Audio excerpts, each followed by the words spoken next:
menemani diriku.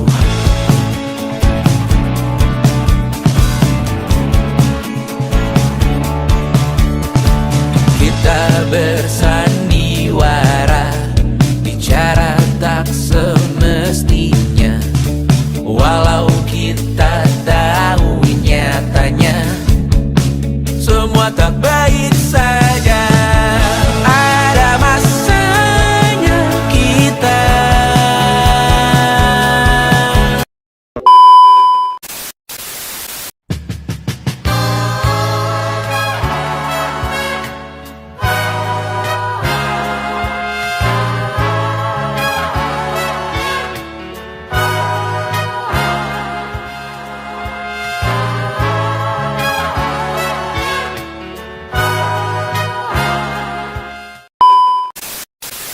Assalamualaikum warahmatullahi wabarakatuh. Kami dari kelompok 4 ingin memperkenalkan diri. Perkenalkan, nama saya Melati Sukamati. Nama saya Najwa Safira. Saya Muhammad Abdullah Fathia. Nama saya Jeremy Jampi. Saya Muhammad Saputra. Nama saya Muhammad Wahyu. Kami di sini ingin mengelilingi Museum Kebangkitan Nasional. Tunggu vlog kita selanjutnya ya. Dadah. Jadi hari ini kita mau ke mana? Museum.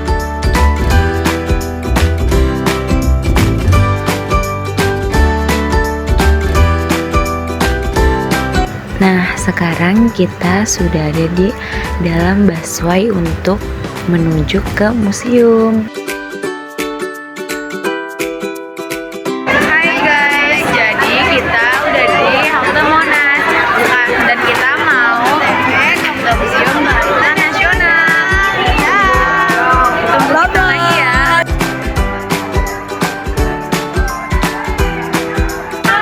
Jadi oke, kita di Kuitang gitu. Taman nih. Oh. Halo guys. Udah sampai ke Kuitang guys. Kita udah sampai. Kita udah sampai di mana? Kita udah sampai perjalanan nih, tapi kita belum masuk museumnya guys. Iya, nanti ya tunggu kita vlog di dalam museum. Iya. Oh iya, sebelum kita lanjut jalan ke museum sekitar 2-3 menit, di sini kita ada foto bersama-sama dulu guys. Halo guys. Jadi sekarang kita ingin jalan ke Museum Kebangkitan Nasional. Tunggu lagi ya di dalam museumnya, bye. Dan ini perjalanan kita untuk menuju Museum Kebangkitan Nasional.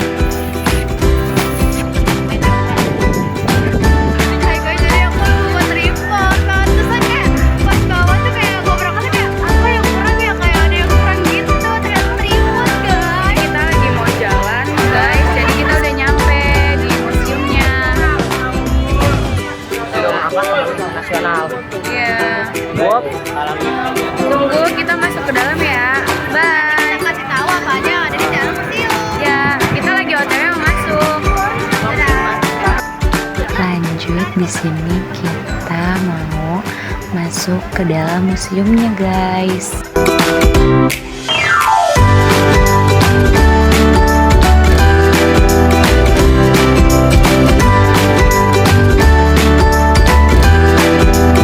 Setelah kita masuk ke dalam museumnya, di sini ada kakak-kakak pendamping yang ngarahin kita buat mengelilingi semua yang ada di dalam museum.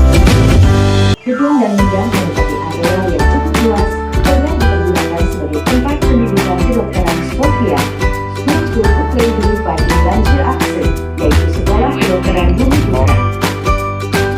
Awal berdirinya pendidikan Yang pernah diajar kita itu ada Spanyol, Portugis, Inggris, Belanda, Prancis, dan Jepang.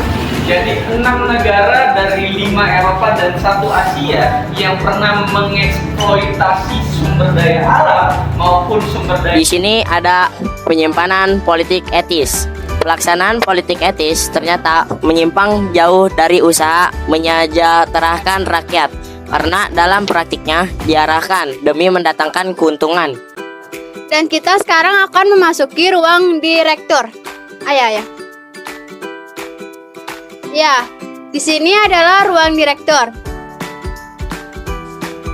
sekitar kami. Peduli terhadap sesama dan bertindak tanpa pamrih menjadi karakter utama para pelajar Stovia. Karakter tersebut tumbuh seiring dengan seringnya mereka belusukan saat memberikan pengobatan kepada masyarakat. Mereka melihat penjajahan menjadi sebab utama penderian rakyat. Oleh sebab itu, tumbuh kesadaran untuk membantu membebaskan rakyat dari belenggu penjajahan. Buku-buku yang dibaca dan berita media massa yang dipantau oleh pelajar Stovia semakin menguatkan keinginan terus berjuang bersama rakyat, meskipun harus mengorbankan kepentingan pribadi. Di sini tempat ruang media pembelajaran Stovia Pacul Room. Pembelajaran di Stovia lebih menekankan praktek sehingga dibutuhkan media pelajaran yang memudahkan simulasi dalam pembelajaran. Media pembelajaran ditempatkan dalam ruang tersendiri yang akan diambil oleh para pengajar pada saat memasuki. Nah, sekarang kita beralih ke tokoh-tokoh politik etis. Penderitaan rakyat akibat kebijakan pemerintah Hindia Belanda baru diketahui oleh masyarakat di Belanda setelah ditulis dan disebarluaskan. Tulisan tersebut berhasil mengubah opini masyarakat Belanda terhadap rakyat di tanah jajahan. Nah, di sini ada tokoh Edward West Dekker. Pada tahun 1860, Edward Dekker menulis buku Max Havelaar yang menceritakan kekejaman kebijakan tanam paksa. Kemiskinan dan wabah kelaparan terjadi di mana-mana. Rakyat selalu dibayangi dengan ancaman dan kematian. Oke, sekarang kita akan memperlihatkan asrama di Stovia. Let's go. Nah, ini adalah asrama di Stovia. Ayo sini. Dan ini tempat mereka tidur. Nih guys, Selanjutnya ada nih kalian mau tahu nggak? Satu lemari ini untuk berapa orang? 6 loh guys. 6 loh guys, bayangin. Kalian bisa bayangin nggak sih? Satu lemari sekecil ini diperbolehkan 6 orang. Dan kalian kalau ingin menginap di sini tidak boleh bawa baju yang banyak. Nah,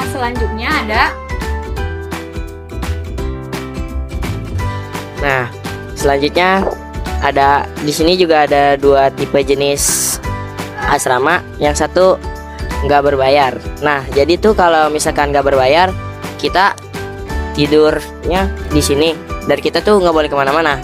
Dan kalau misalkan kita berbayar, kita boleh ngekos di sekitaran asrama ini.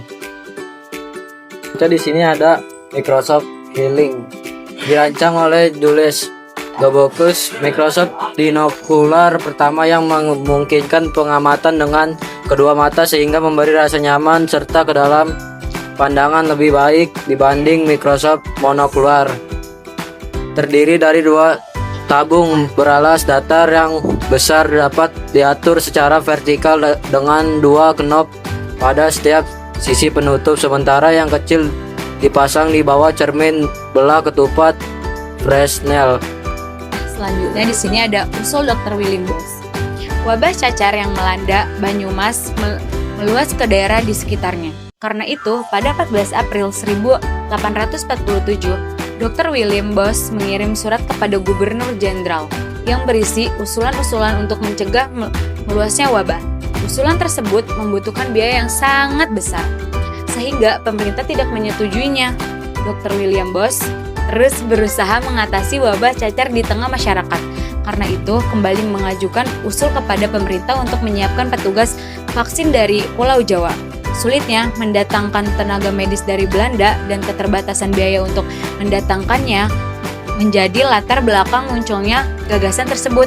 Pada 14 Oktober 1847, Dr. William Boss mengajukan usul kepada pemerintah untuk memberikan kursus kedokteran kepada sejumlah pemuda Jawa terpilih.